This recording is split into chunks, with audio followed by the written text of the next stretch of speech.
internet friends, eggs are a symbol of basic sustenance. A dozen eggs in 1980 cost 84 cents. By the year 2000, that same dozen eggs cost 91 cents. Today, the average price of a dozen eggs was around $4.15 in December of 2024, and steadily rising through the first whisper of 2025. In this video, we're going to discuss why egg prices are skyrocketing, and why no mainstream media journalist will tell you this because they've all been given the same talking points. Here's what the media won't tell you about the price of eggs. Hold up, maybe I should say, here's what the media won't tell you about eggflation. Every MSM article will tell you that egg prices are rising sharply in 2025 because bird flu has caused the slaughter of millions of laying hens, greatly decreasing the supply of eggs. And naturally, a decrease in supply with an increase in demand, well, that means higher prices, right? The USDA reported that egg prices are expected to rise another 20% this year. Contributing to the rise in cost are also state laws, which require that chickens be raised in cage-free environments. And of course, cage-free environments cost more money and upkeep for production. And to their credit, all of this information is totally correct, partially true, and certainly a contributing factor to cost. And I also think there is an agenda to shut down backyard chickens and personal food production through scare tactics, however real or fake they might be, as we touched on the threat of the bird flu.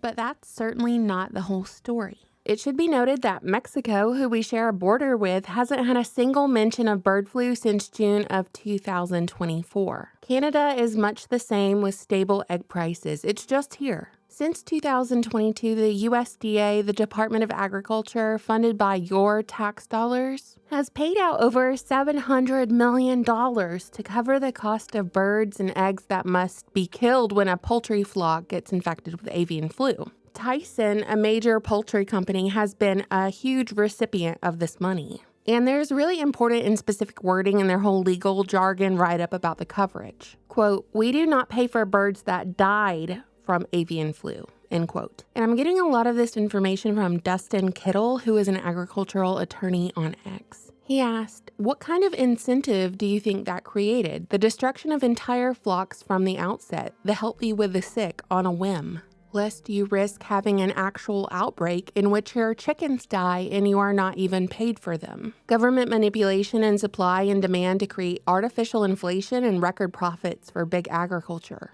With chicken and eggs effectively sold to the government to create a shortage in supply, resulting in demand that allowed for higher prices to be passed on to all of us, the consumers.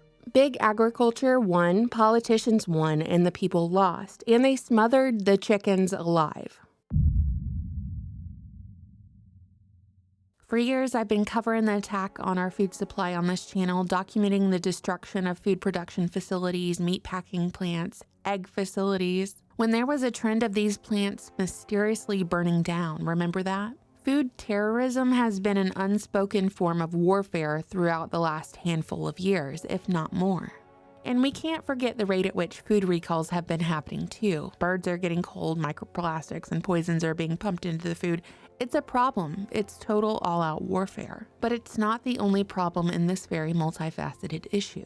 You see, I'm going to be bold here and diagnose the main problem as the following. Created in 1913, the Federal Reserve System, a foreign bank, not a government entity, with no allegiance to our country, totally usurped our monetary system. The Federal Reserve controls our economy and our monetary system completely. During the pandemic, the Federal Reserve printed about 80% of all dollars in existence. They printed money at an unprecedented rate. For example, in 2021, 325 billion Federal Reserve notes were printed. In 2022, another 356 billion Federal Reserve notes were printed. Again, all of various denominations. You know, there were some $5 bills in there, some $100 bills, some $10 bills. Y'all get me. Just because I say 356 billion notes doesn't mean it's $356 billion. The dollar amount is much higher. So in 2023, the Federal Reserve ordered another 190 billion notes to be printed. In 2024, the Federal Reserve ordered the printing of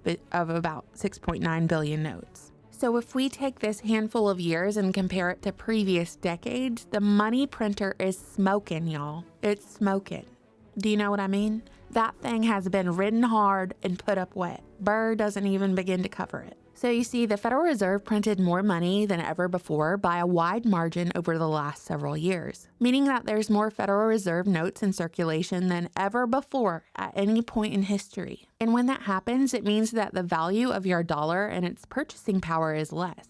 Just like what happened in Weimar Germany, which occurred post-World War I in order to meet reparation payments after the First World War and stimulate the economy, the German government pretty much resorted to printing more and more money, leading to an oversupply of currency without the corresponding economic growth. As a result, the confidence in exchanging that money for goods and services fell, and prices would double every few days or even hours. People needed wheelbarrows of cash for simple purchases like a loaf of bread or even eggs. The money had no value. People were using it as kindling for a fire. And I'm not saying that's where we are as a country. We're not there yet. We're not at Weimar levels of hyperinflation, but we have the ingredients on the table.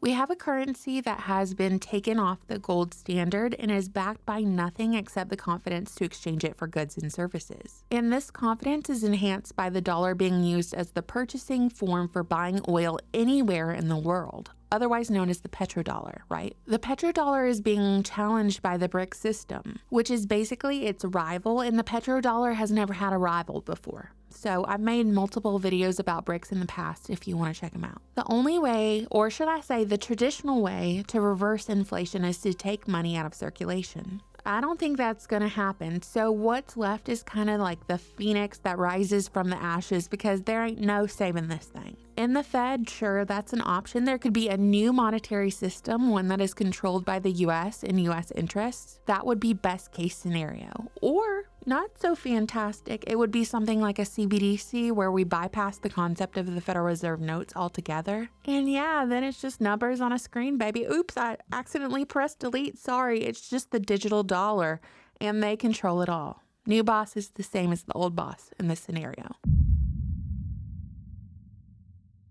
Anyway, what were we talking about? Oh yeah, eggs. That's why eggs are so high, because everything is going up. And the whole egg situation is highlighted by the media because it is a way to push fear over the bird flu and ultimately introduce a bird flu vaccine. And y'all wait for it. A lot of the vaccines are grown in. You'll never guess it. Did you submit your guess? A lot of the vaccines are grown in eggs.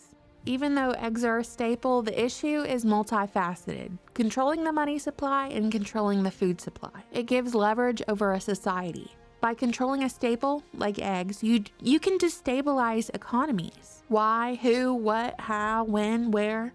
The prices will affect everyone. Well, except vegans. Except vegans, I guess. But beyond you making scrambled eggs for your children in the morning, think large-scale food producers, bakeries, and restaurants. Eggs are used in everything. This means buying baked goods and eating at restaurants goes up too. Then combine high prices with scarcity. Yeah, that's a major disruption. But now let's take it one evil step further.